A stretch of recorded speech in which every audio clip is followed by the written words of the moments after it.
네. 안녕하세요. 반갑습니다. 네, 4주 동안 보험금 산정 기초반 함께할 강사 강효선입니다. 네, 좀 많이 오셔가지고 어깨가 좀 무거운데요.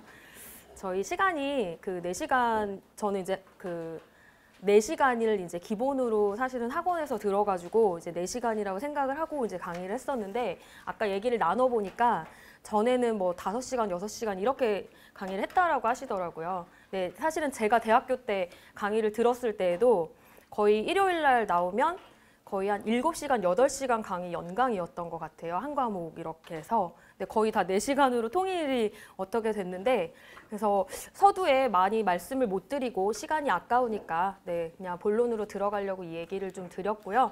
5월 반이 사실은 그 기본적인 그 과정 반이에요. 그래서 산정하는 거 연습을 하고 뭐 약수라는 거 설명을 좀 드리고, 그다음에 작년에는 제가 이제 모의고사를 사실은 7월 달에 보는데 미리 연습을 좀 많이 시켰었어요. 그래서 끝나고도 모의고사 다 쓰고 가시도록 해서 실제로 그게 효과가 되게 좋아서 7월에는 그렇게 하셨던 분들은 거의 손댈 일이 없었던 것 같은데, 근데 올해는 시험도 이제 한 2주 정도 좀 앞당겨지기도 해서 아마 여러분들도 더 일찍 더 열심히 공부를 하시는 것 같은데, 그 3월 반에 일단은 컨셉은 어떻게 잡았냐면 산정하는 거 그냥 5월에 그냥 워밍업 반이라고 그냥 생각을 해주셨으면 좋겠어요. 그래서 5월 달에는 8주 과정이라서 거기서는 뭐 하나하나 이제 자세하게 다 다루겠지만 지금은 4주 정도밖에 되지 않기 때문에 거의 그냥 정말 기초적인 거. 그런데 제가 생각했을 때는 이게 지금 자격증 시험인데 인원수를 공고하고 뽑는 자격증 시험이잖아요. 그러니까 떨어뜨리려고 시험을 내지는 않아요. 그럼 결국에는 선발을 하려고 하는 건데, 그러면은 엄청 대다수가 못 푸는 문제들을 출제하지 않거든요. 그럼 어느 정도를 다 쓸 수 있는 문제를 내야지만 뽑을 수 있겠죠. 근데 거기에서 이제 변별력은 줘야 되기 때문에 조금 이제 뭐 새로운 유형을 좀 낸다거나 뭐 아니면 조금 난이도를 높인다거나 이런 정도 수준이에요. 그래서 누누이 말씀드렸던 게 작년에도 어려운 문제 가지고 고민하지 마시고, 그리고 또 그 어려운 문제를 푸시는 분들은 그 기초가 완벽하게 다 이해가 되시고 그 상태에서 이제 문제를 자기 마음대로 막 응용할 정도가 되셔야 그렇게 하는 건데, 보면 질문하는 것들을 보면 사실은 실제에서 일어날 수도 없는 막 상황들을 막 문제를 막 가정해서 혼자 만들고, 근데 또 제대로 만들면 좋은데 좀 뭔가 포인트가 다 빗나간 이런 문제들을 질문하시거나 막 만들어서 가져오시고, 또 남들은 이런 걸 공부하고 있는데 본인이 혹시 못 풀면 불안하고 이제 이런 생각을 많이 하시더라고요. 근데 저는 좀 생각이 좀 틀린 게 기본적인 거예요, 다. 뽑을 수 있는 문제를 낸단 말이에요. 인원을 뽑아야 되니까. 그래서 기초가 좀 튼튼해야 여러 가지 가지치기를 막 할 때에도 나뭇잎을 막 풍성하게 하고 할 수 있으니까 이런 기본적인 거를 좀 간과하지 말으셨으면 좋겠고, 그래서 오늘 이제 나눠드린 그 자료가 사실은 거의 기본적인 거예요. 그래서 작년에 대다수 분들이 여기 지금 1차 보실 분들도 제가 알고 있는 분들 몇 분 계신데, 대다수가 이제 2차를 작년에 보신 분들이잖아요. 그럼 어느 정도 쓰는 거라든지 뭐 간단한 거는 다 쓰실 수 있을 거예요. 그래서 그분들 이렇게 보시기에 아마 문제가 쉬우실 수도 있어요. 그런데 쉽다고 해가지고 또 이게 너무 관가하지 마시고, 오늘 할 거는 이제 기초적인 반이고, 문제를 어떻게 접근하는지, 그다음에 어떤 문제 유형이 나오는지, 이 문제를 해석하는데 포인트를 어떻게 잡아야 되는지, 이런 것들이 기본으로 돼야지만 답안을 쓸 수 있거든요. 그래서 그런 거에 좀 포인트를 맞추셔야 될 것 같고, 또 실제 이제 쓰는 시간을 약간 아니면 계산하는 시간을 같이 이렇게 좀 드리고 할 거예요. 그래서 제가 이렇게 시간을 드리면서 꼭 이 순서대로 풀어주세요, 뭐 지금 꼭 해주세요 이렇게 말씀을 드리면 진짜로 해주셨으면 좋겠어요. 난 집에 가서 해야지.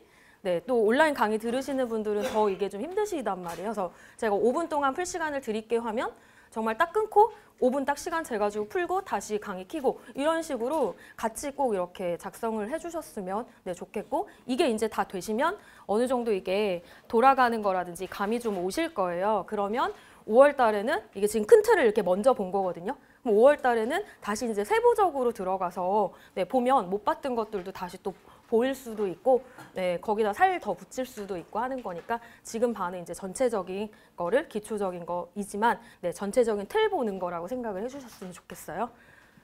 그리고 답안지를 혹시 준비를 못 하셨을까 봐서 제가 여기 안에다가 그 문제 이렇게 칸 다 넣어드렸어요. 제가 이게 답안을 실제 이거를 먼저 안 나눠드렸어요. 괜히 또 나눠드리면은 네, 같이 또 보고 이게 별 효과가 없을 것 같아서 끝나고 나눠드릴게요. 그래서 어느 정도 쓸 분량을 다 여기다가 제가 칸을 넣어드렸으니까 수업 시간에 풀어보세요 하면 답안지에다가 쓰셔도 되고요. 여기에다가 같이 문제 풀으셔도 되고요. 그리고 끝나고 30분은, 네, 30분 정도는 그 약술 쓰고 가실 분들만 네, 남으셔가지고 네, 약술을 쓰고 가는 걸 할게요. 사실은 저는 약술을 써서 답안을 주고 가시면 빨리 첨삭을 좀 해드리려고 다음 주에 하려고 했는데 인원이 너무 많아가지고 네, 다는 안 남으시겠죠. 네, 네, 조금만 남으시겠죠. 네, 그래서 잘 쓰시는 분들은 답안 안 주고 가셔도 되고요. 근데 진짜로 2차 처음 보시거나 아니면 내가 내용을 좀 잘 이해했는지 이런 걸 잘 모르시겠거나 하시는 분들은 남으셔서 답안 쓰시고 주고 가시면 제가 이렇게 해서 다음 주에 돌려드리고 할 테니까 뭐 그런 거 빨리 하려고 지금 3월 달에 오신 거니까요. 그래서 끝나고 남으실 분들만 네, 한 30분 정도 약수를 쓰고 가시면 좋을 것 같아요. 자, 그러면 네, 본론으로 빨리 들어갈게요. 좀 사람이 많아서 아마 덥기도 하고 좀 답답해 하실 텐데 네. 다 자료 받으셨죠? 네, 시작할게요. 자, 1페이지 이제 자료고요. 이거는 그 기본 이론반 때 제가 마지막 시간에 정리 자료 나눠드린 거고요. 조금 이제 보기 편하고 내용 빠진 것들 조금 더 수정했어요. 그러니까 이걸로 보시면 될 것 같고. 자, 먼저 이게 배상 책임이 우리가 뭘 공부하는지 잘 생각을 하셔야 된다고 제가 꼭 말씀을 드렸어요. 그러니까 배상 책임은 여러분들이 나중에 꼭 이게 일을 안 하셔도요. 내 실생활에서 요즘 일어나고 있는 사고들은 진짜 대부분 다 배상 책임 사고가 전보다 훨씬 많아요. 자, 제일 대표적인 배상 책임 사고 뭐가 있을까요? 제일 많이 주변에서 많이 보고 많이 일어나는 거.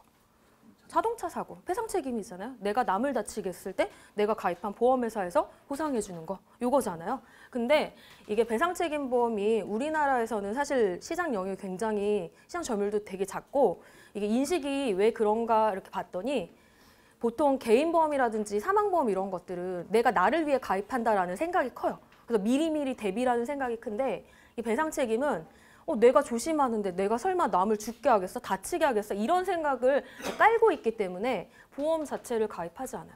근데 결국에는 이 배상 책임도 내가 나를 위한 보험이잖아요. 내가 실제적으로 남 다치게 했을 때 내가 내 돈으로 원래는 손해배상을 해야 되죠. 근데 보험이 있으니까 평소에 냈던 이 조금 보험료로 그 손해를 커버하는 게 굉장히 좋은 제도란 말이에요. 그래서 우리나라에서는 네, 인식 자체가 너무 낮아서 그렇지만 우리는 다 배상 책임을 가입했다라고 지금 문제를 보고 있어요. 그런데 예전보다도 네, 지금은 그래도 배상 책임에 대한 인식이 네, 많이 높아졌고 갈수록 아마 더 높아질 거예요, 미국처럼. 그래서 배상 책임 소송도 굉장히 많을 거고요. 뭐 유원지라든지 뭐 큰 마트라든지 백화점 이런데 배상 책임 없는 데 거의 없을 거란 말이에요.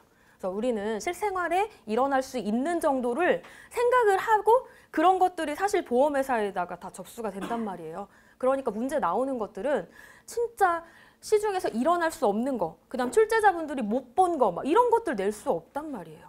그러니까 너무 어렵게 접근하지 마시고 실제 사례 같은 것들도 있음직할 만한 거, 뭐 강아지 데리고 가다가 내가 목줄 놓치거나 하면은 이웃 사람 물게 할 수도 있고 이런 것들은 뭐 뉴스에도 많이 나오고 하잖아요. 네, 바나나 껍질 뭐 밟고 미끄러져 넘어지고 이런 것들은 많이 있단 말이에요. 에스컬레이터 오작동해가지고 뒤로 다 넘어지고 이런 사고들이란 말이죠.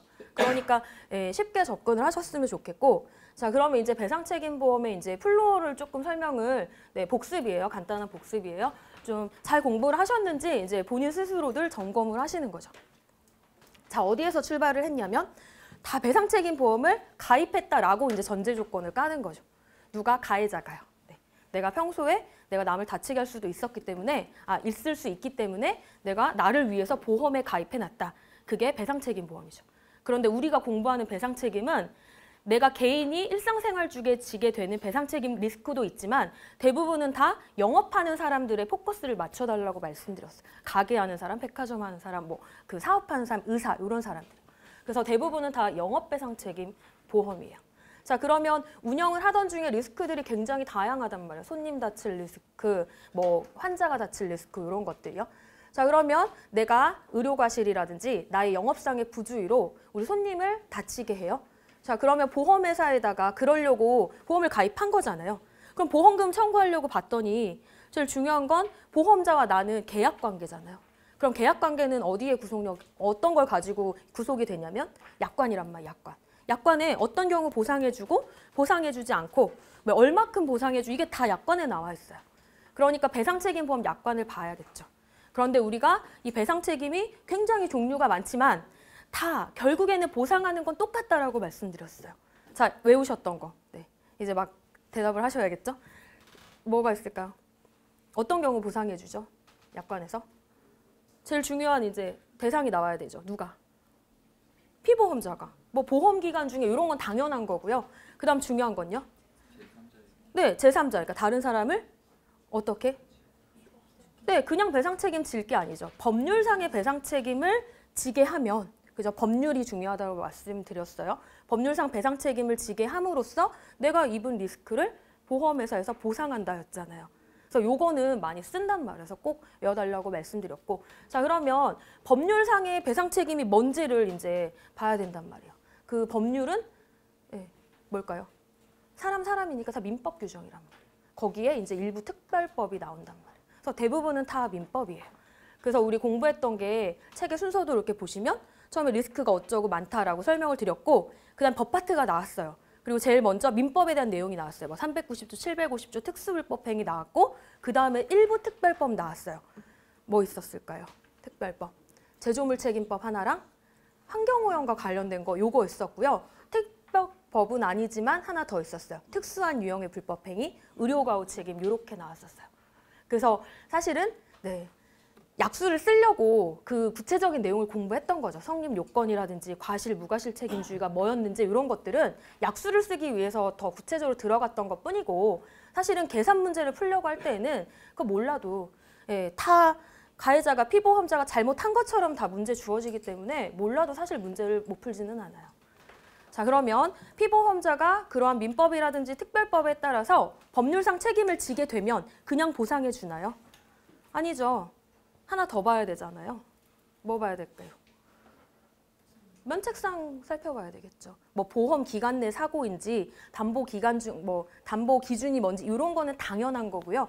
제일 대표적으로 법률상 책임이 성립하는지 그다음에 약관에 면책상에 안 걸려야 보상이 되는 거잖아요.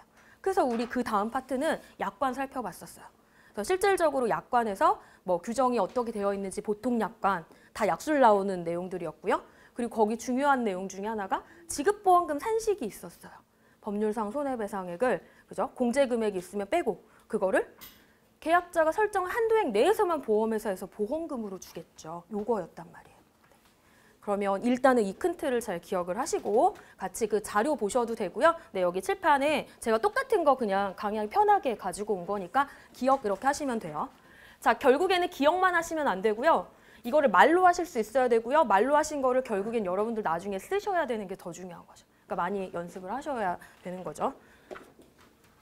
자, 그래서 일상생활 영업활동 중에 다양한 배상책임 리스크가 존재를 했고 그래서 배상책임 보험의 필요성이 많이 도입이 돼서 시중에 각종 배상책임들이 많이 이게 깔려 있죠. 그 다음에 보험금 청구를 하려고 약관을 봤더니 일단 제일 중요한 보상하는 손해에 확인을 하니까 피보험자가 제3자한테 법률상의 배상책임을 지면 보상해 주겠다라고 되어 있어요. 자, 그러면 이때 이 법률상의 배상책임은 약관에 뭐라고 되어 있냐면 법률 규정이다라고 약관에 들어가 있어요. 자, 그러면 그 법률 규정이 뭔지를 이제 살펴봤었어요. 민법이었었어요. 대표적으로 민법이었죠. 자, 민법의 가장 대표적인 기본적인 거는 750조 불법행위잖아요. 사람이랑 사람 사이에 계약 관계가 아닌 이상은 다 불법행위였었어요. 근데 그 전에 이 사람 사이의 그 개인적인 관계 말고 이 계약 관계로 묶이는 이 계약 책임을 먼저 한 가지 보고 들어갔었어요. 자, 얘는 뭐 때문에 배웠었냐면 왜 배웠을까요? 두 군데에서 나왔어요. 네, 의료가실 같은 데는 환자와 의사 간의 계약 관계였고요. 그다음에 우리 근제 파트에서 사업주와 근로자, 근로계약 관계로 묶여서 뭐 안전하게 배려해야 된다 이러면서 그 책임을 우리는 민법 390조 채무불이행 책임, 계약 책임의 성격으로 본다 할 때 요거 때문에 우리 배우고 넘어간 거란 말이에요. 자, 그러면 약술 이런 법 파트들은 전부 다 약술 문제 가능하다라고 말씀드렸어요. 그래서 우리가 다 약술이잖아요. 그러니까 그냥 상위 개념 정도를 쓰는 거지 세세하게 그게 판례가 어쩌고 그다음에 학자들마다 뭐 의견이 어쩌고 이런 내용까지 쓰는 게 아니란 말이에요. 그래서 질문 같은 것들을 받아보면 사실은 너무 많이 앞서 나가서 질문을 하는 경우가 되게 많아요. 근데 솔직한 그 입장으로 이런 건 안 나와요. 이렇게 말씀해드리고 싶은데 그럴 수가 없잖아요. 그러니까 그런 거를 묻는 문제가 아니죠. 우리한테 뭐 법리를 해석하라, 우리가 변호사도 아니고 이런 사람 아니잖아요. 그러니까 우리는 네, 손해 사정을 하기 위해서 딱 필요한 정도의 약술 정도만 공부를 해주시면 되고요. 혹시 자료 안 받아오셨어요? 네, 선생님 뒤에 자료 있으면은 하나만 네 이따 앞에 좀 갖다 주시면 될 것 같고요. 그래서 이 390조 여기 있는 내용들은요, 다 간단하게 기본적으로 확실하게 외우셔야 되는 내용들을 지금 담고 있고, 딱 이렇게만 답을 쓰시면 안 되겠죠. 네, 요걸 기반으로 해서 이제 그동안 배웠던 지식들을 네, 좀 써주셔야 된다라는 거죠. 자, 그러면 계약 책임 생각해 보시면 일단 과실 책임주의 기본이었죠. 그래서 채무자한테 고의 또는 과실이 있을 때만 책임을 지는 거였었어요. 그 다음에 종류는 3가지 정도 있었어요. 이행 지체, 늦게. 그 다음에 아예 이행을 못하게 된 경우. 그 다음에 이행을 했는데 완전하지 못한 불완전 이행이었고요. 그래서 의료 과실은 대부분은 전부 다 뭘까요? 불완전 이행에 해당이 되겠죠. 제대로 처치를 못한, 수술을 못한 과실이 되겠죠. 자, 그 다음에 이 390조에서 중요했던 거는, 그러니까 일반적인 게 있으면 항상 예외가 있다라고 말씀드려서 그렇게 외우시는 게 더 좋죠. 일반적인 거는 귀책 사유의 증명을 피해자가 하는데 얘는 반대이라서 좀 특별했다라는 거죠. 가해자 즉 채무자가 귀책 사유 입증 책임을 졌고요. 그 다음에 소멸시효는 10년이었어요. 자, 얘는 일반적인 채권은 10년이고요. 우리 이제 보는 안전배려 의무 위반으로 볼 때는 상행위에서 비롯된 채권, 상사채권 해가지고 소멸시효가 5년이었어요. 좀 짧았었어요. 요거. 자, 그다음에 이런 리스크를 담보해주는 보험 상품들이 다 개발이 되어 있다라고 했었죠. 이게 바로 의사배상 책임이라든지 아까 여러분들 근로자 사용자 간의 관계를 담보해주는 네, EL특약, 사용자 배상 책임 담보특약 이런 것들이 있었어요. 자, 그다음에 제일 많이 쓰이는 불법행위 책임 750조였었어요. 얘는 이미 성립 요건 4가지는 약술 기출이 됐었고요. 자, 얘는 첫 해인가 둘째 기출이어서 이제 그 저희 시험이 6년째 이제 되잖아요. 그러니까 과거에 초반에 나왔던 것들도 다시 볼 필요성이 있다라고 말씀드렸어요. 뭐 똑같이는 아니지만 뭐 변형을 한다든지 해가지고 앞에 것도 좀 봐주셔야 돼요. 자, 그 다음에 과실책임주의 기본이었고요. 그 다음에 귀책사유가 있어야 되죠. 과실책임주의니까요. 그 다음에 행위가 위법해야 되죠. 그래서 위법성이 원래는 위법한데 위법하지 않게 되는 조각되는 사유가 4가지 뭐 이런 것도 있었어요. 뭐 있었죠? 뭐 정당방위, 정당행위 뭐 이런 것들이 있었죠. 각주에 있었던 거. 그런 것들은 네, 뭐 A급 이런 거라기보다는 나중에 이런 것들을 다 공부하시고 이게 다 외워지시면 이제 뭐 B급, C급 이런 식으로 여러분들이 따로 공부를 해주시는 거예요. 거기에 막 엄청 포커스를 맞추실 필요는 없고요. 자, 그 다음에 이 가해자가 책임을 변식할 지능이 있었어야 된다라고 했었어요. 그래서 대표적으로 문제가 되는 사람들 민법에서는 2가지 있었어요. 심실상실자, 그 다음에 책임 능력 없는 미성년자 있었어요. 처럼 책임 능력 없는 미성년자가 불법행위 저지르면 750조에 따르면 책임을 안 지겠죠. 그러니까 뭔가 특수한 유형이잖아요. 그러면 특수한 유형의 불법행위 책임 755조 가서 나온다라고 했었어요. 자, 그다음에 입증 책임 기본이에요. 피해자가 지는 거였고요. 그다음에 여기에서 얘기하는 과실은 다 선량한 관리자의 주의 의무, 선관주의 의무를 위반한 거 이렇게 말씀드렸어요. 자, 그다음에 소멸시효 있었어요. 소멸시효. 자, 기산점이 항상 중요하다라고 말씀드렸어요. 자, 불법행위를 한 날로부터 3년 그리고 아니죠. 불법행위를 한 날로부터 3년이 아니죠. 손해 및 가해자를 안 날로부터 3년, 예, 행위를 한 날로부터 10년이었었어요.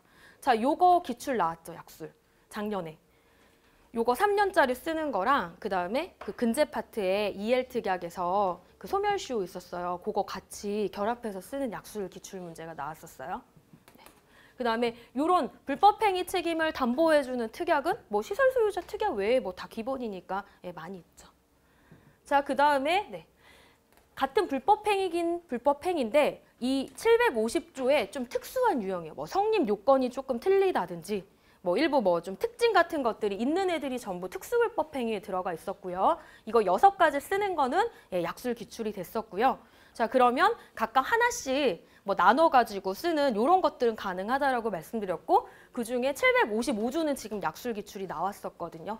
그러니까 나머지 것들도 이렇게 나중에 약술 기출 문제를 한번 보시고 755조가 이렇게 나왔으니까 756조는 이렇게 나올 수 있겠구나. 여러분들이 네, 공부가 다 되시면 그렇게 공부를 따로 하셔야 돼요. 네. 자, 그다음에 여기에 이제 특징적인 거를 먼저 보고 갈게요. 자, 입증 책임이 가장 기본은 피해자인데 이 특수불법 행위에 있는 애들은 입증 책임이 전환되는 게 특징이라고 말씀드렸어요. 그럼 누구한테 전환되냐면 피해자가 아니라 가해자한테 전환되겠죠. 그래서 가해자들은 스스로 최선을 다했다라는 걸 증명하지 못하면 책임을 지는 거잖아요. 그게 네, 중간 책임 뭐 이런 거였어요. 근데 현실에서는 사실상은 네, 증명을 받기가 되게 책임을 면하기가 어려워서 대부분 그냥 책임을 진다 이래서 우리가 사실상 무과실에 가깝다, 사실상 무과실 책임, 뭐 중간 책임 같은 말이에요. 이렇게도 불렸었고요.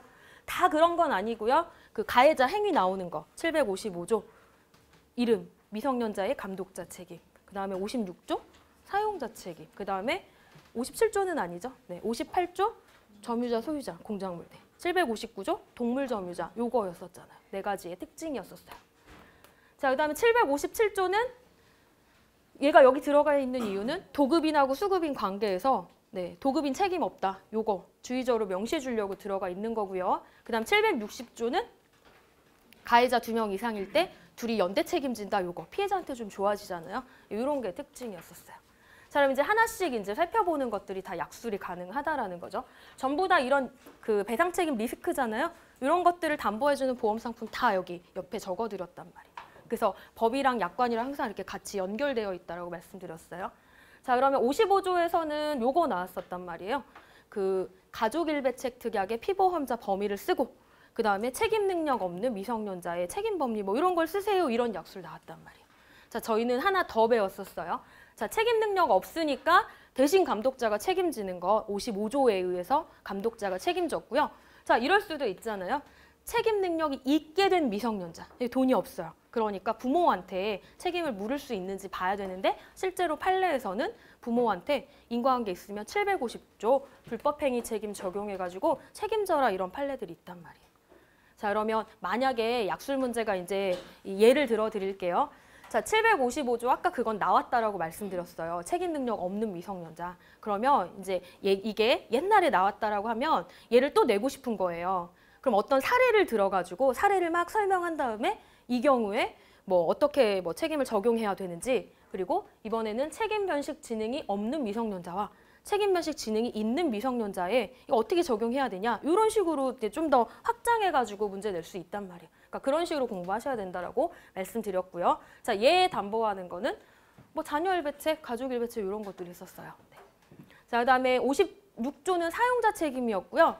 얘는 사업주가 내가 잘못해가지고 지는 책임은 아니죠. 내가 직접적인 가해자가 아니죠.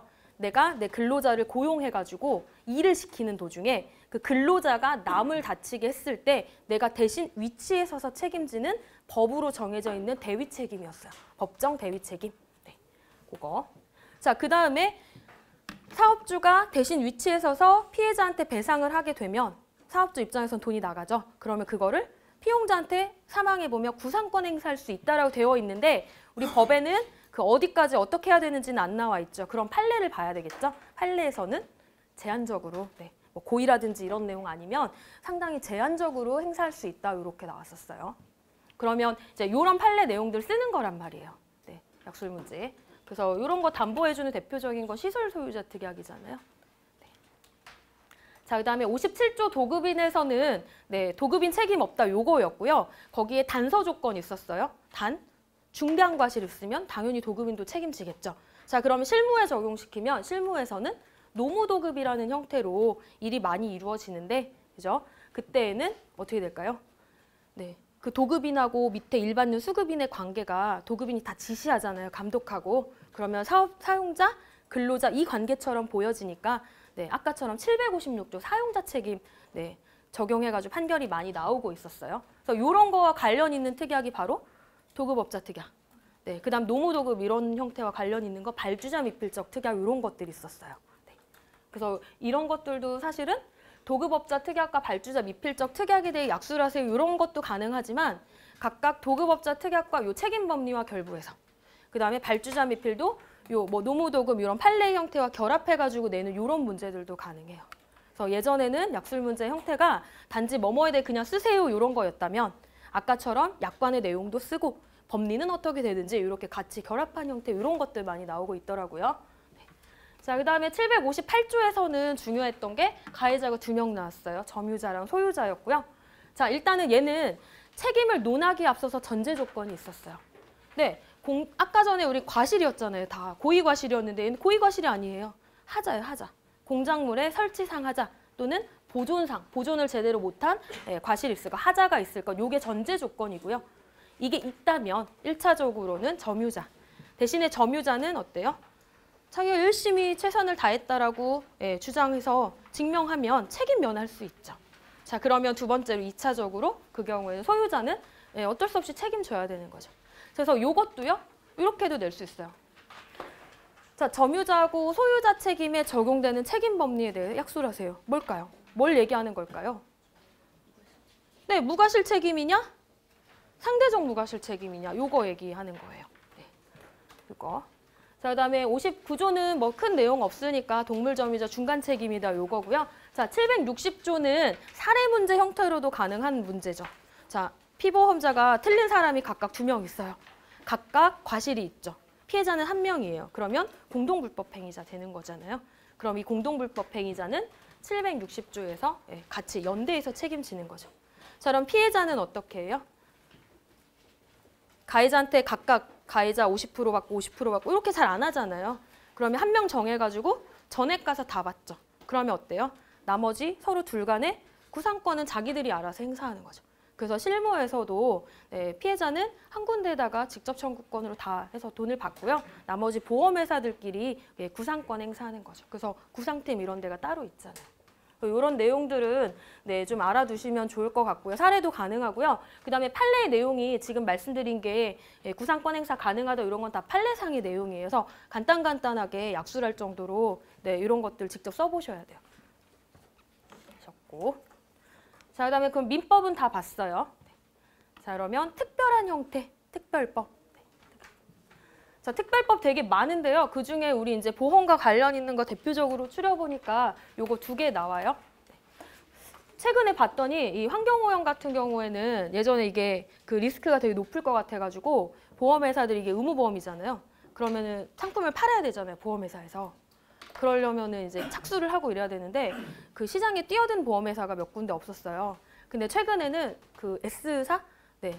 거기도 이제 이거 적극적으로 뛰어든다고. 왜냐하면 생각보다 손해율이 굉장히 낮다라고 하더라고요.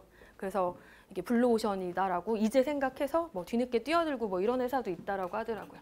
자, 여기에는 일단 큰 내용은 없었고요. 자, 환경책임보험을 의무 가입해야 된다 뭐 이런 내용들이 법에 들어가 있었어요. 그리고 그 시설이 뭔지에 따라서 뭐 가군이냐, 뭐 있었죠? 나군이냐, 다군이냐에 따라서 뭐 몇백억 이상 가입해야 된다 이렇게 법으로 가입 한도를 정한 그런 내용들이 있었고요. 자, 그다음에 뭐 있었죠?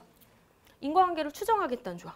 그리고 아예 법에 사업주가 무과실 책임이다라는 조항이 들어가 있었어요. 그래서 책에는 그 내용이 많지는 않았지만 딱 요 내용들 책에 들어가 있었단 말이에요. 그래서 간단한 이런 거 좀 특이하잖아요. 원래 우리 다 과실 책임이 기본인데 아예 법에 무과실 책임이라고 박혀 있으니까 이런 거 좀 예외적이란 말이에요. 그래서 요거 담보해 주는 게 바로 환경책임보험이고. 그래서 얘는 사실은 사례로 이렇게 만들기에는 조금 뭐 아직 그런 큰 케이스도 없고 좀 애매한 면이 있고요. 뭐 약수라는 거는 가능해요. 그래서 뭐 그런 약술이 있었잖아요. 이거 지금 의무보험이지만 뭐랑 비교하는 거 있었어요. 뭐 비슷한 거 뭐 배운 거 있었죠. 네, 오염사고 추가 특약이었어요. 영업 배치액에 임의로 가입하는 거. 뭐 그런 거랑 차이점 이런 것들 약술이 있었어요. 자, 그다음에 PL법은 작년에 기출 여기서 많이 됐었죠. 법에 개정 사항이 있었기 때문에 기출이 좀 됐었어요. 올해는 좀 시험과 관련한 중요한 내용의 이런 법 개정 사항은 없어요. 그 산재법 그 뭐 19세 미만 자녀, 뭐 25세 자녀, 뭐 이런 거 정도 연금의 수급권자 그 자녀 그 나이만 좀 이렇게 변경이 됐고 이런 식으로 큰 요거는 별로 없었단 말이에요. 그러니까 향후에도 공부하실 때 만약 이런 법 개정이 좀 많이 그리고 피해자한테 중요하게 됐다 이러면 염두를 해두시고 좀 공부를 해주셔야 되겠죠. 요건 뭐 간단하게 살펴보면 마찬가지로 얘도 과실을 요구하지 않죠. 전제 조건은 결함이에요, 결함. 네. 그러니까 특이하잖아요, 특별법이란 말이에요. 그리고 이 결함의 종류가 법에 3가지가 명시가 되어 있었어요. 그래서 이 결함의 종류를 쓰는 건 과거 약술 기출이 나왔었어요. 한참 전에 나왔었어요. 자, 그다음에 결함 같은 경우에는 뭐 통상 기대할 수 있는 안전성 결여. 자, 요거 어디서 하나 더 보셨는데 통상 기대할 수 있는 안전성 결여. 어디에서 나왔을까? 네, 공작물의 하자의 그 기준이었었단 말이에요. 똑같아요. 그래서 뭐 이런 통상적으로 뭐 이런 것들 소비자가 기대할 수 있는 이런 거 다 비슷해요. 자, 그다음에 네. 3조 1항 같은 경우에는 제조업자한테 결함 있으면 손배 책임 져라라는 규정 들어가 있고요. 자, 그다음에 작년에 개정된 사항 중에 징벌적 손배 제도랑 비슷한 최대 3배 범위 내에서 책임져라 뭐 이런 내용들 약술에 나왔었고요. 그다음에 제조업자 알 수 없는 경우 공급업자가 책임져라 이런 거요. 자, 뭐 이런 것도요. 만약에 나온다면 이제 이미 약술에 나왔으니까 좀 재미가 없고 어떤 사례를 주는 거죠. 그래서 뭐 어떤 그 업체에서 물건을 만들어가지고 판매를 해서 소비자가 어떤 업체를 이렇게 가가지고 그 물건을 구매를 했는데 이제 그게 결함을 일으켜가지고 손해를 입었다. 그럼 이제 손해배상 절차가 있을 거 아니에요. 근데 그러려고 봤더니 제조업체가 이미 도산해서 없어요. 막 그럴 경우에는 어떻게 해야 되느냐 이런 식으로. 참 이거 어떻게 쓸까요? 네, 근데 그냥 판매업자가 책임진다 이렇게 쓰면 안 된다는 거죠. 항상 우리는 근거가 뒷받침돼서 써주셔야 되는 거죠. 그 근거가 어디 있어요? 법에 있잖아요, 법에. 영리 목적으로 판매하거나 대여한 업자가 책임진다라고 되어 있잖아요. 법에 제조물 책임 특별법에 그렇게 되어 있다. 그러므로 이런 사안은 판매업자가 책임져야 할 것으로 사료된다. 이런 식으로. 그러니까 배웠던 거를 사례에 적용하는 연습 이런 것들을 이제 뭐 3월반, 5월반에 하시는 거죠. 자, 그다음에 제조업자가 책임 면할 수 있는 사유가 있었어요. 그죠? 4가지. 공과 법원 이래서 뭐 공급하지 아니하였다. 이거 기억하시죠, 이런 거. 네. 그다음에 과학기술 수준으로는 뭐 어떻게 할 수 없었다. 그리고 법령에 따라서 뭐 했다. 그다음에 원재료가 뭐 어쨌다. 이런 것들이요. 네. 간단하게만 하시면 돼요. 그리고 이미 PL법은 좀 기출이 나와서. 자, 그다음에 여기 이제 중요했던 내용 중에 하나가 원래는 마찬가지로 피해자가 증명했었어야 되는데 어려우니까 전문적인 분야니까 판례에서는 좀 입증 책임을 경감시켜줬는데 부담을 덜어줬는데 아예 법이 개정되면서 이 명시가 딱 들어간 거잖아요. 피해자한테 되게 유리해졌다라고 말씀드렸어요. 짐을 덜어준 거죠. 그래서 결함을 이러이러한 경우에는 추정하겠다. 그래서 그래도 피해자가 가만히 있으면 안 되잖아요. 3가지 정도 이런 사항을 증명만 하면 제조업자가 자기가 책임을 면할 수 없는 사유를 대지 못하는 이상은 책임져라라고 하는 게 입증 책임, 결함, 뭐 추정 조항 이런 것들 법에 들어가 있었던 거 있었고요. 자, 이런 거 담보해 주는 거 생산물 배상 책임 보험 있었어요. 자, 생산물 배상 책임에도 그 1, 2 이렇게 있었던 거 기억하시죠? 네, 1은 손해사고 기준 증권, 그다음에 2는 배상 청구 기준 증권 이렇게요. 자, 그다음에 요거 말씀드렸고. 자, 그러면 법령에서 얘기하는 건 다 끝났어요. 그러니까 피보험자가 사고 경위를 읽고 피보험자가 지금 공부했던 이런 것들에 뭔가 걸릴 것 같은 거예요. 그럼 법률상 책임이 성립하겠죠. 그럼 여러분들은 머릿속에서는 이제 알 것 같은데 그거를 결국에는 쓰셔야 되잖아요. 내가 알고 있는 거를 정리해가지고 쓰셔야 된단 말이에요. 근데 이제 뭐 문제가 그 구체적으로 이 피보험자한테 이런 사안을 주고 그 포커스를 아예 법률상 책임에 맞춰가지고 뭐 단독으로 5점, 배정 이렇게 주면 여러분들은 좀 비교적 상세하게 배웠던 내용을 기반으로 해서 사고 내용을 읽어가지고 같이 결합해서 좀 상세하게 적어주셔야 되고요. 근데 그렇지 않고 그냥 문제 읽어보면 과실 있는 게 뭐 명백하고 이런 것들은 그냥 계산 문제에 초점인 거는 정말 그냥 1-2줄 정도로 거의 고정 멘트예요. 이따 보시면 아시겠지만 그 정도 쓰실 정도로는 반복해서 연습하시면 이건 뭐 외워지는 거라서 그건 이따 가서 연습을 할게요. 자, 그다음에 마지막으로 의료과오 책임 있었어요. 의사과실 얘기하는 거. 작년에 여기 기출도 됐었어요. 주의 의무 쓰고 의료과실 판단하는 기준, 뭐 설명 의무 쓰고 이런 것들이요. 자, 여기에서는 일단은 다 여기도 당연히 불법행위 책임 이런 거 당연히 적용될 수 있어요. 의사가 수술하는데 신경절단하면 행위잖아요, 행위. 그러니까 750조 불법행위 책임 이런 것들 적용할 수 있는데 그 전에 얘는 계약관계잖아요. 뭐 계약서를 쓰진 않지만 돈을 내니까 최선을 다해가지고 치료를 해줘야 될 채무가 있는 거죠. 그래서 그 채권 채무 관계를 제대로 하지 못하면 계약 책임이니까 불법행위 그 390조 채무불이행 책임을 지게 되는 거죠. 자, 그럼 앞에서 채무불이행 책임의 요건이라든지 750조 요건 이런 건 앞에서 이미 다 배웠기 때문에 크게 없고 이런 것들 읽어보시면 될 것 같아요. 자, 그러면 이제 피보험자가 법률에서 얘기하는 법률상의 책임을 져요. 자, 그러면 끝이 아니라고 했어요. 다시 악관을 봐가지고 정말로 뭐 담보 기준이 뭔지 그 지급보험금 산식 어떻게 되는지, 그다음 뭐 지급 기준 같은 거를 한 번 더 봐야 된다 했어요. 면책사항 이런 것들이요. 자, 간단하게 정리했어요, 여기. 자, 크게는 우리 보험은 다 기본은 의무적으로 가입하는 거예요. 그러니까 예외가 의무인 거잖아요. 그러니까 항상 예외가 뭔가 시험 문제는 내기가 더 좋단 말이에요.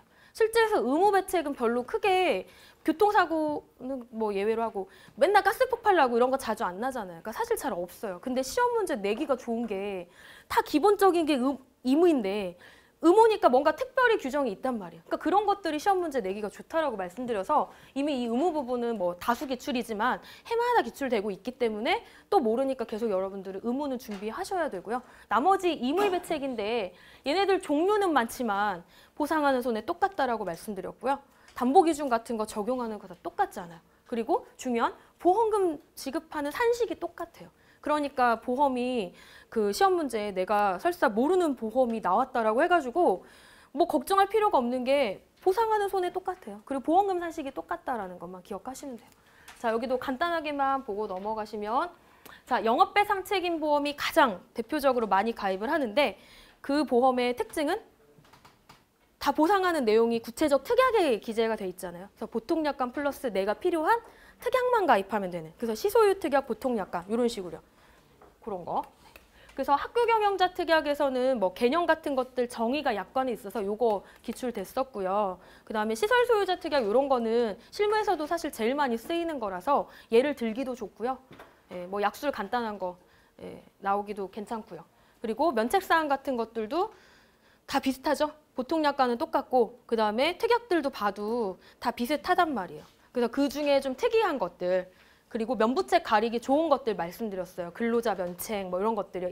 의무배책 면책 이런 것들 그 몇몇 가지들만 좀 약술할 정도 그다음에 사례 문제 이렇게 구별 가려내기 위한 정도만 공부해달라고 말씀드렸어요. 그걸 하나하나 막 해석하고 이런 거는 필요 없어요. 자, 그다음에 봤던 거 중에 배상 청구 기준 손해사고 기준이 대다수 일반적인데 배상 청구가 예외라고 말씀드렸어요. 그게 더 쉽죠. 네. 손해사고는 시설 소유자 이런 영업배책은 다 그 담보 기준이 손해사고 기준이죠. 그럼 보험기간 중에 뭐만 있으면 돼요? 사고만 발생하면 돼요. 그럼 소멸시효 기간 내에 청구만 아무 때나 하면 되잖아요. 그게 기본적인데 예외적인 배상 청구는 어느 경우에 적용되죠? 네, 의사배상 책임이랑 전문인 배책 같은 거, 생산물 배책 이런 거에 적용되죠. 공통점이 뭐예요? 그럼 배상 청구 기준이 필요한 이유, 손해사고 기준의 문제점 같은 말. 네, 사고일로부터 손해가 이렇게 확인되기까지 굉장히 장기간 걸리는 애들, 이런 애들이 있었죠.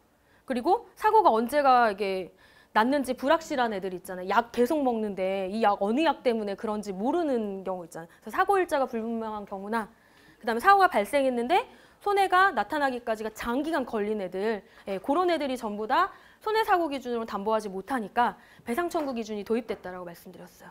그리고 그 보험은 의사배책, 그다음에 생산물 배상 책임 뭐 이런 것들, 전문직업 배책 이런 것과 관련이 있다라고 말씀드렸어요.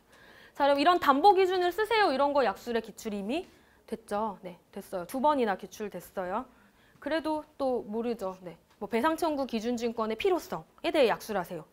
뭐 손해사고 기준의 문제점에 대해 약술하세요. 같은 말이죠. 네. 자, 그다음에 의무배책이에요. 의무배책은 결국엔 보험금 지급하는 건 같은데요. 좀 틀린 점이 뭐였냐면 법에 일단 한도가 법에 정해져 있다는 게 특징이었어요. 그리고 그 법에 따라서 지급을 어떻게 해야 되는지 세부 기준이 법에 나와 있는 것도 있고 없는 것도 있고 뭐 이런 점이 좀 특징이었었어요. 자, 그래서 일단 공부하는 방법이 크게 법에 보상 한도가 대부분 정해져 있으니까 의무가입 한도가 정해져 있으니까 이렇게 좀 나눠서 공부하자라고 말씀드렸죠. 표도 드리고 했었어요. 그래서 가장 크게는 일단 자배법, 대인원 얘기하는 자배법 시행령 이상 그냥 금액만 가입하면 되는 거. 그러니까 급수별로 1급에 14급 이렇게 나누지 않고 그냥 뭐 1억 5천 이상, 2억 가입했어. 이런 식으로 가입하는 거는 일단 배운 것 중에는 뭐 유도선 사업자 배책, 그다음 체육시설업자, 그다음 뭐 수상레저 뭐 이런 것들이 있었어요. 얘는 그냥 보험금 산정하는 거 똑같이 산정하시면 돼요. 크게 문제가 없어요. 자, 근데 이제 얘네들이 대부분 문제죠. 법에 급수별로 나가는 애들이요. 자, 이 중에서 자배법 시행령상 기준이랑 똑같이 적용하는 건 책에 일단 한 가지밖에 없었어요. 재난배상 책임법. 작년에 기출문제 됐었던 거예요. 자, 그럼 이건 대인원 기준이랑 다 똑같죠? 네. 그래서 사망 한도, 그 다음에 부상 1급, 장애 1급, 뭐 여력 되시면 14급 한도까지도 외워주시면 좋고요. 그리고 재난배책 누가 가입 대상이 누군지 이런 것들은 기본적으로 알고 계셔야 되고. 자, 그 다음에 네, 자배법 시행령 기준을 따르는 건 아니지만 그 특별법의 자배법 기준이랑 금액이 같은 것들. 네.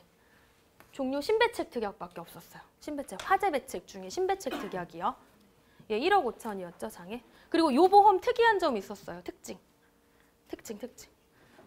네, 결국에는 피해자의 손해액을 한도 내에서 돈을 줘야 되는데 이 한도액이 신배책 특약 요 특별법에만 유일하게 규정이 되어 있었어요. 나머지 법에는 손해액을 어떻게 산정하라 이런 말이 없어요.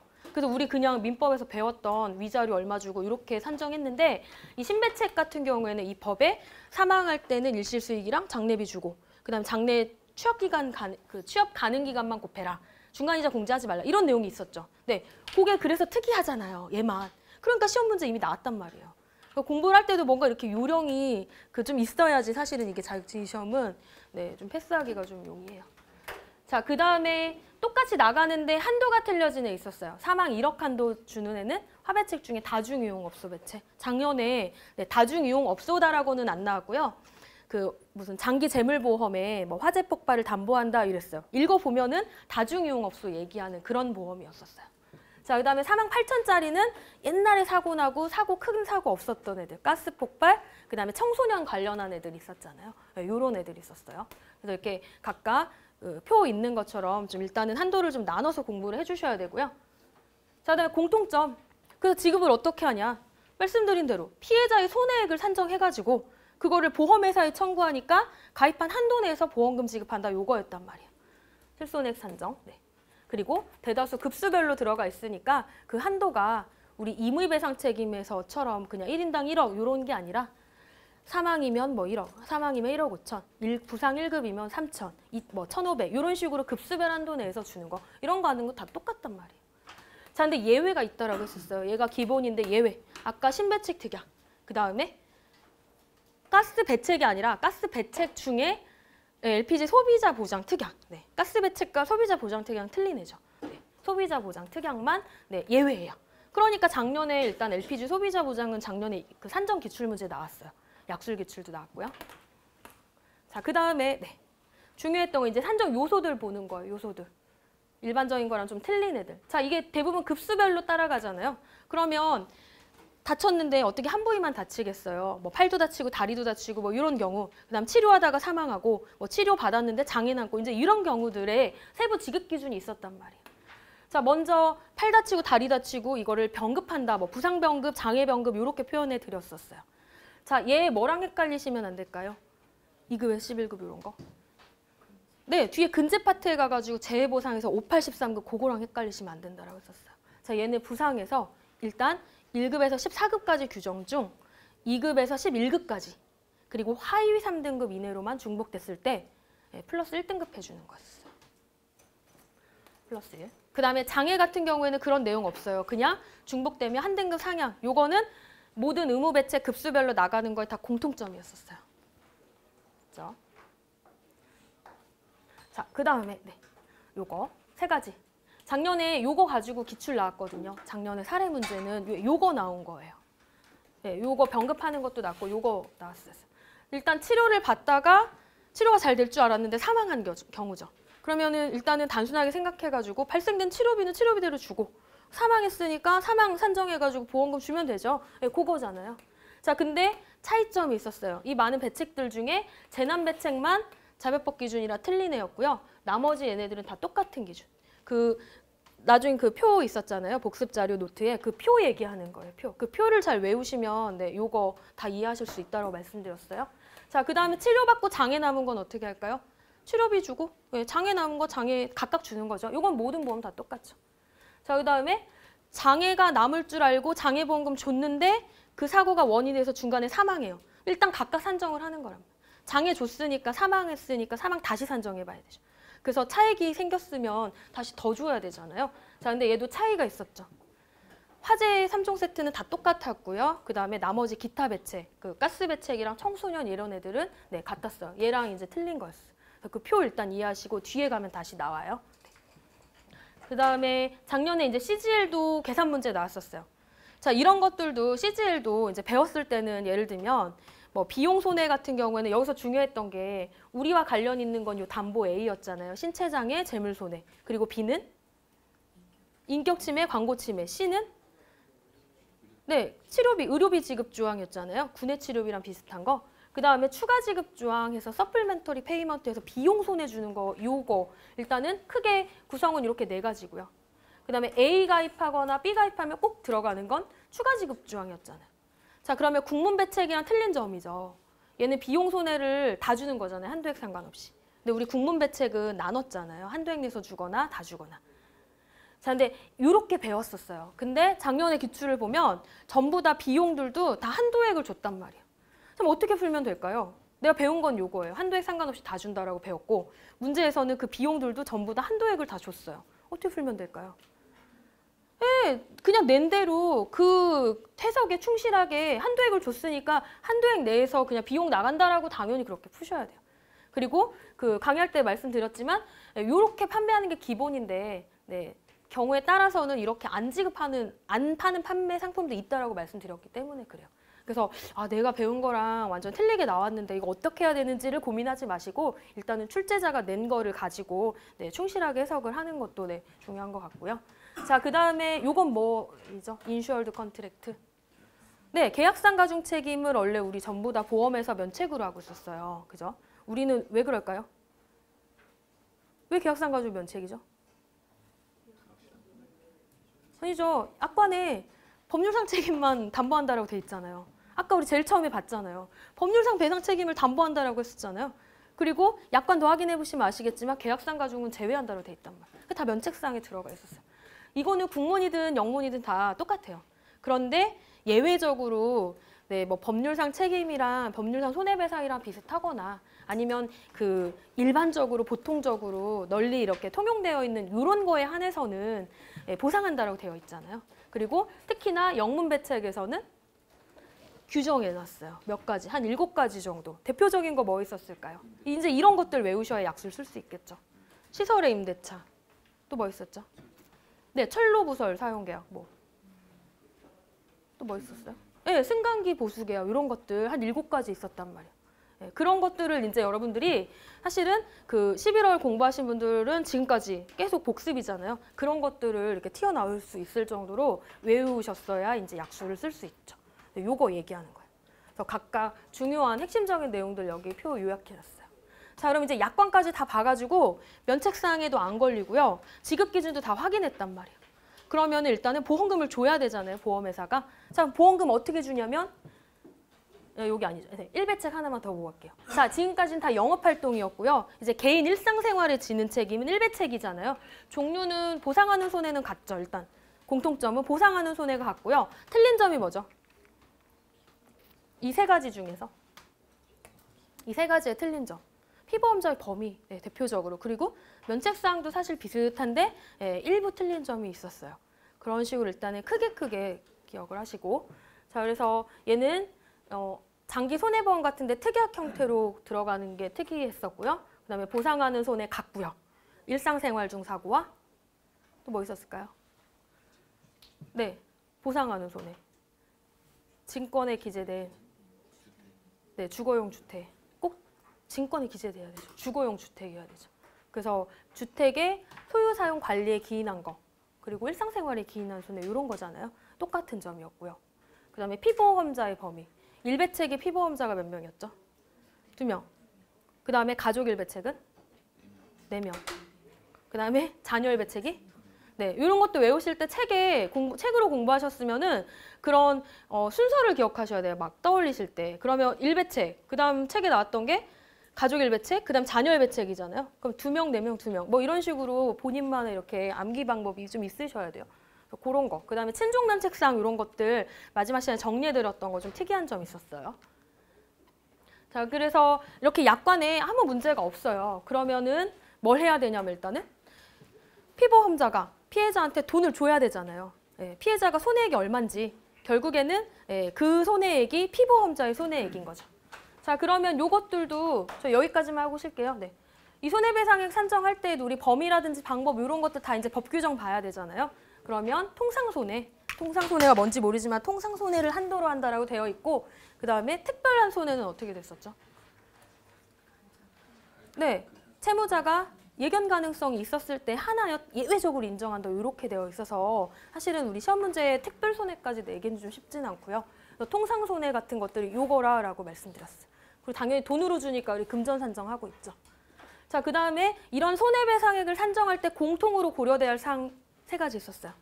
기왕증, 피해자한테 사고 이전에 본인이 가지고 있던 퇴행성 질환이라든지 이런 것들이 사고에 손해 발생에 영향을 미쳐서 손해가 더 커지면 당연히 빼고 줘야 되죠. 제한해야 되죠. 그다음에 피해자 과실, 그리고 마지막에 손익상계. 순서예요, 순서. 기왕증 상계, 과실 상계, 손익상계. 자, 그다음에 이제 이렇게 각각 항목을 산정하실 수 있죠. 자, 근데 금액 계산할 때요. 이따 설명드리겠지만 우리 적극적 손해 토탈, 소극적 손해 토탈 이렇게 산정하지 말라라고 말씀드렸어요. 각각 치료비면 치료비, 입원이면 입원 일실 이렇게 산정할게요. 뒤에 손익상계 해야 되니까. 각각 비용과 관련한 거, 그다음에 일실수익과 관련한 거, 위자료. 자, 여기에서 다 핵심은 뭘까요? 제일 중요한 게 뭘까요? 이 3가지 중에서. 이 항목 3가지 중에서 중요한 게 뭘까요? 일실수입이에요, 일실수입. 소극적 손해예요, 소극적. 그래서 호프만 계수 주어지고 다 이 일실수익을 제대로 산정해야 되고 이게 요 전체 합산한 거에 대다수의 금액은 다 요 일실수입이란 말이에요. 그래서 일실수입을 제일 많이 기본적으로 보셔야 되고요. 자, 그럼 여기까지 다 끝났어요. 자, 그러면 피보험자가 피해자가 손해를 이만큼 입었다라고 해서 돈으로 이미 줬어요. 자, 그럼 피보험자 어떻게 해요? 자기 돈 줬잖아요. 그럴 때 보험회사에 이제 보험 가입했죠. 그럼 보험회사에 청구해야 되잖아요, 자기가. 그러면 계약을 봐야 된다고 했죠. 그럼 계약에 정해진 한도가 있는지, 공제 금액이 있는지 이런 것들 보는 거잖아요. 그래서 다 확인했더니 이렇게 준대요. 국문에서는 일단 법률상 손해배상금을 산정해가지고 공제 금액이 있으면 빼고 그다음에 그거를 계약으로 체결한 한도액 내서 준다. 일단 이렇게 되어 있었어요. 자, 그럼 이 법률상 손해배상금이 뭐예요? 여기 위에서 산정한 거, 요거죠. 그러니까 마지막에 하기 전에 일단 손해액을 산정해야 마지막에 요걸 산정할 수 있단 말이에요. 보험금을. 네. 요거 때문에 요거 산정한 거죠. 자, 그다음에 각종 비용 손해가 있었어요. 국문에는 계약자 또는 피보험자가 지출한 비용 손해가 5가지가 있었죠. 자, 일단은 3가지, 2가지를 나눴었죠. 3가지는 네, 손해방지 비용, 네, 뭐 대위권이랑 협력 비용. 그거는 네, 한도액 상관없으니까 네, 여기 한 가지가 빠졌죠. 네, 대위권 보존 비용이 지금 여기 빠졌어요. 네, 하나 더 적어주시면 돼요. 요 3가지는 지금 한도액과 상관없으니까 제가 밖에 적은 거고요. 그다음에 2가지 소송 비용이랑 공탁보증 보험료는 한도액 내에서 돈을 주는 거니까 지금 요 안쪽에 적었단 말이에요. 합친 거, 합친 거. 자, 그러면 이때 틀린 게 뭐냐면 아까 임의배책 배우고 의무배책 배웠잖아요. 자, 임의배책이 기본이잖아요. 걔는 계약할 때 계약자가 나 1억으로 할래, 2억으로 할래 이렇게 보험회사랑 얘기가 되면 보험료 내고 설정 가능하죠. 임의로 설정한단 말이에요. 자, 근데 아까 의무배책이 특이했던 게 뭐였냐면 하는 건 똑같은데 법에 지금 여기서 정해야 될 의무 한도액이 법에 나와 있는 게 틀린 것 뿐이란 말이에요. 그래서 사망이면 1억 5천, 그다음에 부상 1급이면 얼마, 14급이면 얼마, 요것만 틀린 점이었단 말이에요. 그래서 결국에는 의무배책도 뭔가 급수가 나와서 좀 헷갈리시는 것 같지만 결국에는 손해액 산정해가지고 마지막 요 단계를 거치는 건 지금 똑같단 말이에요. 그 다음에 영문, CGL 같은 경우에는 지금 한도액에서 공제 금액을 한 번 더 빼는 거, 그리고 비용은요? 여기 다 바깥에 들어와야 되겠죠. 네, 약관에서 정한 요것만 차이죠. 그럼 지금 플로어가 다 나왔어요. 법률상 손해배상액 산정하고 그다음 마지막 보험금 산정하고 요거요. 그러면 쉬었다가 이제 뒷부분에서는 저 이제 쓰는 거 이제 설명드릴 거예요. 쉬었다가 오시면 돼요.